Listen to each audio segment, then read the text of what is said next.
Have you ever been in a situation where you've heard about someone else's poor decision and then you said something along the lines of, "It's not that hard"? I found myself in one of those situations recently, and it made me stop and think, is it that hard? Or are people just really bad at the basics of life? So in this video, I wanted to dive into that and look at what are some of the basics in life that are important to nail, and how hard are they to actually do?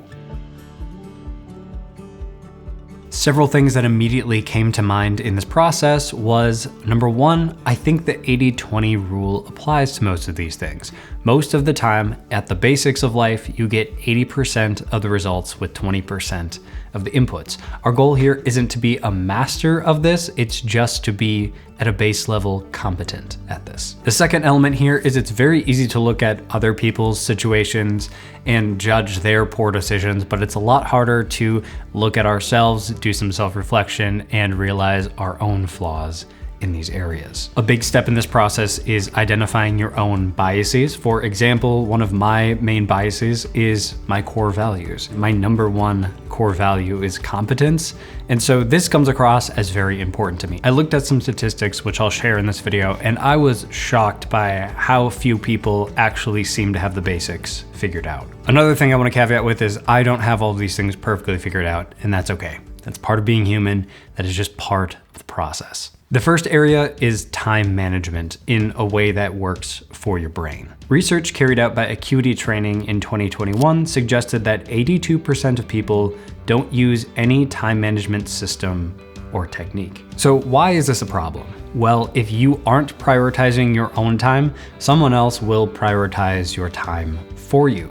And part of living an intentional life, a life that is better, a life that's more in alignment with the life you want to live, is a life that you're making active decisions about what you're doing with your time. Some other basics of time management would be setting realistic and achievable goals and then building systems to pursue those goals. Keeping a to-do list, at least roughly knowing where your time is going. In that same study from earlier, they found that 83% of people have no clue where their time is going. And then a few other time management productivity basics like monotasking rather than multitasking, avoiding distractions, and learning to say no. Just in this first area, this already seems like a lot, and the reality is, it is.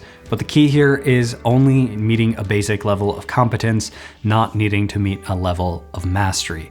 Only 20% of inputs should give you 80% of the results here. The second area is communication and relationship skills. Most of these skills are learned in our childhood, with the technical stuff coming from our primary education, and then more of the social stuff coming from our sphere of influence and our family of origin. You and I learned a lot about how people communicate by watching other people in our household communicate with each other. Some basic skills here would be learning how to actively listen, the ability to express your thoughts clearly, both verbally and in writing, some measure of healthy conflict resolution, and learning to set healthy boundaries. Again, here we're looking for a basic level of competence, not mastery, not perfection. As I was working through this, I realized a lot of this has so much to do with how you were raised, your childhood, and the opportunities you were given or weren't given. That whether you're starting from a neutral point, whether you're starting ahead, or whether you're starting from behind and having to relearn some of these patterns as you get older. The third area is emotional intelligence. Being able to recognize, interpret, and regulate your own emotions and then understand those of other people around you is hugely beneficial. Research has suggested that emotional intelligence is something you can train. It's like a muscle, and so people who are older are often more emotionally intelligent than the younger versions of themselves. Also, studies like this one and this one have pointed to higher emotional intelligence being associated with improved overall well-being, as well as higher quality of life and job satisfaction. Things like self-awareness, self-regulation, social skills, empathy, and the ability to intrinsically motivate yourself all fall into emotional intelligence. Again, basic level of competence here. This is something that we continue to grow in, during our lives. The next broad area would be personal financial literacy, so basic things like budgeting, saving, investing, debt, and credit. Everywhere you look in America right now, the statistics on financial literacy are pretty bad. According to a survey conducted in Q4 of 2024, 34% of respondents said they were carrying more than $10,000 in consumer debt. Only 44% would be able to pay for an emergency expense of $1,000 or more from their savings, and only 1 in 10 were investing at least 15% of their income. Money is just one of those topics that people, at least Americans, really don't like to talk about except when they're doing exceptionally well. But if you don't have a plan for your money, if you don't have a direction for your money, it's similar to your time. Someone else will use it for you, spend it for you, waste it for you. Now, I am not a financial expert, so this is not financial advice, but if you don't know where to start, I might consider something like Dave Ramsey's 7 baby steps process. This is not a perfect system by any means, but something is better than nothing. The next area is health and wellness. According to a 2016 Mayo Clinic study, only 2.7% of people have a healthy lifestyle according to 4 different metrics. Those metrics are, number 1, they are sufficiently active, meaning that they get at least 150 minutes per week of moderate intensity physical activity. Number 2, they ate a healthy diet, qualified as scoring at least 60% on the Healthy Eating Index. Basically, the Healthy Eating Index is a measure of the quality of diet as compared to the dietary recommendations by the government. Number 3, they don't smoke. And then number 4, that they have a body fat percentage for men between 5 and 20% and women between 8 and 30%. There are also a few other important elements of health and wellness. One is adequate sleep. Studies suggest 7 to 9 hours, depending on the person. Another element would be stress management and healthy coping skills. Of course, this is highly personal, but generally, this would be avoiding destructive behaviors and focusing on healthier behaviors that don't harm you or those around you. Another area, of course, is mental health.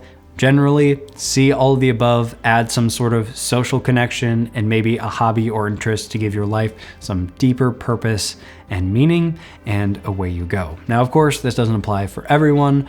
A lot of folks struggle with their mental health, and so that's where a mental health professional can be very helpful. I'm really not sure what competent would look like in this area, but I imagine it would be someone who is conscious of these things and is at least working towards them in some way. Now, I could go on forever in a bunch of different areas of things that one should be competent in, and should is such a relative thing because should is based on the expectations of other people and not your life in particular. Some people find a lot of value in religion or spirituality or even personal practices that give them a greater sense of community and belonging to something that is greater than themselves. And then, of course, there's basic life skills that one needs to live as an independent, functioning adult, the ability to cook, manage bills, figure out healthcare, deal with transportation, that kind of thing. And you could go on further and talk about problem solving or technical proficiency or a whole host of other things. But once you get to that point, the basics don't seem so basic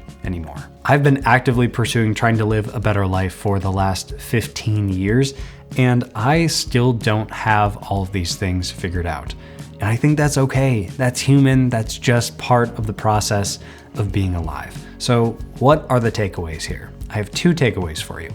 Number 1, the next time you hear of someone making a stupid decision that seems like a basic thing to you, use your emotional intelligence, have some empathy, and realize that that decision may have been very difficult for them, even though it's easy for you.